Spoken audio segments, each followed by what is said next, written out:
Megan and I'm a student at Abertay University studying food, health and nutrition, and today I'm going to show you how to make mushrooms, tomatoes, beans on toast and a side of homemade hash browns. So the reason I'm showing you this recipe is because breakfast is really important. Like it says in the name, it breaks the fast. When you've been sleeping all night, you've been fasting all night, and fasting means you've not eaten. So in the morning your body needs breakfast so that it can get energy to use throughout the day. If you don't eat your breakfast, you'll be really tired through the day and you'll be hungrier quicker, which means you'll be more likely to eat a bigger lunch and a bigger tea, which is not always great because you might be more likely to pick more unhealthy options because you're really hungry rather than just eating breakfast in the morning so that you have a good balanced meal each morning.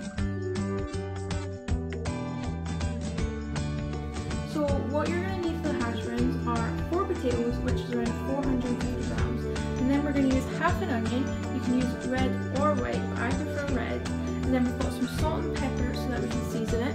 And then I recommend getting some fry light for the oil to spray on the tray and on the top of the hash brown so that they crisp up, as it's low in saturated fat. However, if you don't have any of this, you can use rapeseed oil or olive oil. So first of all, we're going to have to wash our potatoes, so we're just going to pop them under the sink and rub off any muck or mud that might be on them.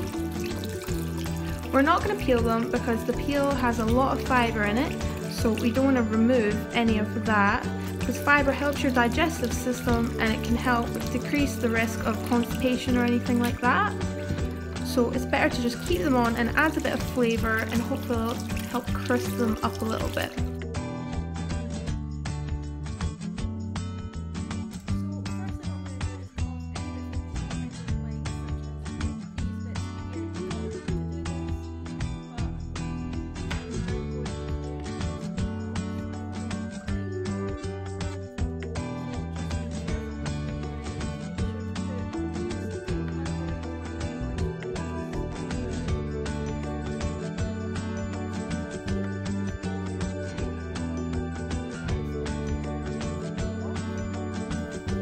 Then what we have is our grater. So you're going to want to use this side of the grater, so it's got bigger holes on it, and then just pop it down and then just start grating your potato. Potato is going to be really good in your breakfast because it's full of carbohydrates, which means it'll keep you more full throughout the day so that you're less likely to snack on stuff. After we grate these potatoes, we're going to have to put them in a muslin cloth so that we can strain all of the liquid from them so that they're not soggy when we put them in the oven. So what we're going to do is carry on grating. So you're going to do this for all 4 potatoes and then we'll move on to the next step. What we're going to do next is grab a big bowl and then we're going to get our muslin cloth. I do not have a muslin cloth, I have this cloth, but any sort of thin cloth will do. If you don't have something that looks like this, you can use a kitchen towel like this. Anything will do, just something that you can squeeze the potatoes into so that you can get rid of the liquid. So what we're going to do is pop our cloth on the bottom of the bowl like that, and then we're going to put our potatoes in the bowl like this. So get all of your potatoes like that. Then remove your chopping board to the side. And then what we're going to do is grab our bowl, grab the top edges of the cloth, put them together, twist like so. Twist so much until you can see the liquid coming out.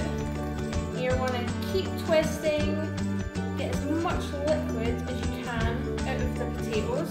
This is all the starchy liquid, and although this is fine when you're making mashed potatoes or boiling potatoes, when you want crispy hash browns, you want to remove all this liquid.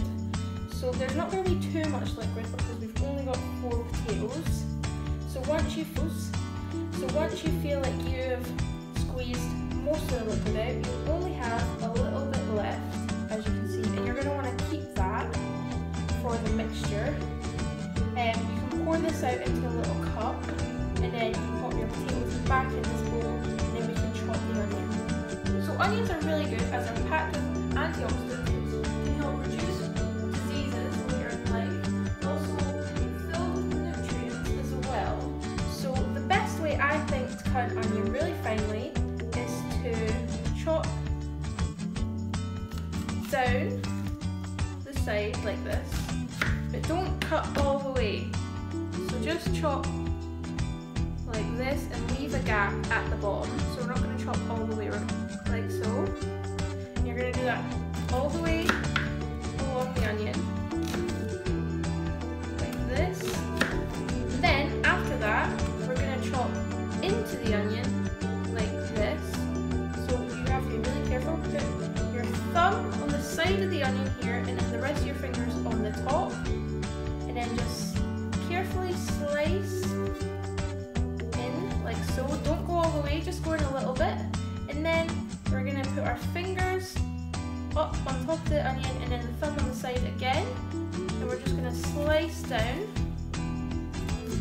like so to get a really nice fine chop. If you like a bigger onion, you can just slice it normally. I like my onions really thin, so just carry on doing that. Then you'll have nice thin onion, and when you're done that, you can pop it back in the bowl with your potatoes.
Get the back of the tablespoon, just flatten it down just a little bit, just so that